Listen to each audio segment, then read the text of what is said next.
And now to Grady County, where a local 4-H'er is helping to expand the knowledge of her community. Flower. And then the little red hen carried it back to the farmyard.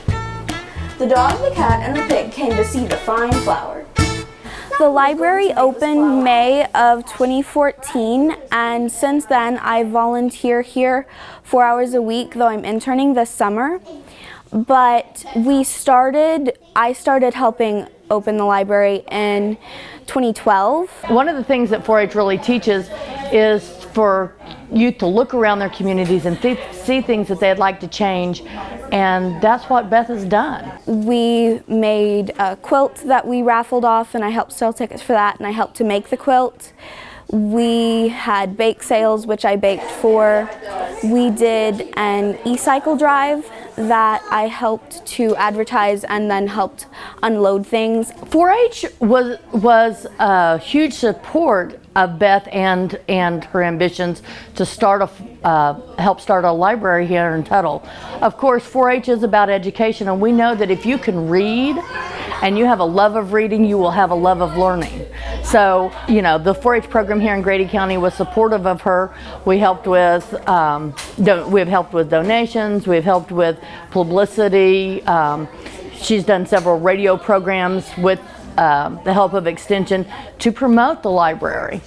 I grew up going to the library every week, and I really loved reading. So having the ability to come and to go to the library and to enjoy books that they probably wouldn't get to see otherwise is something that I think is really important, especially for the little kids, so that they have imagination and they learn problem solving.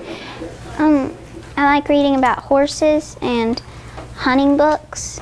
I read books about that, and I learn about traps and stuff. We trap, and I learn new trapping techniques, and I tell my dad about them.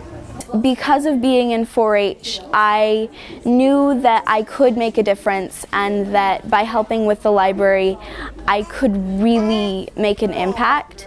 So through my experience in 4-H, I had enough confidence to believe that yes, we could open a library if we just set our minds to it.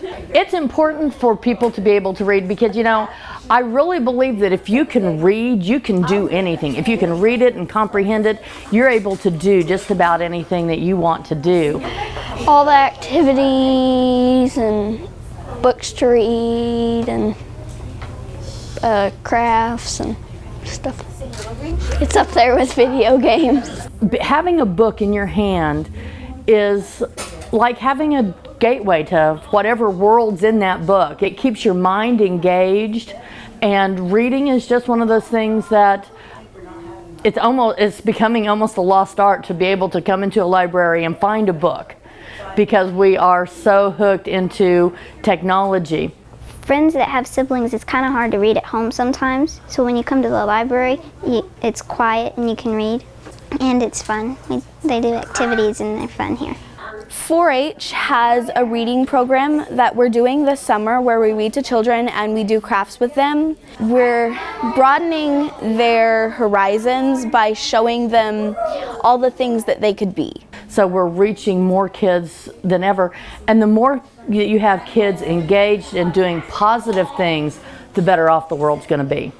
I think that having 4-H and the library together is just a really good match. It's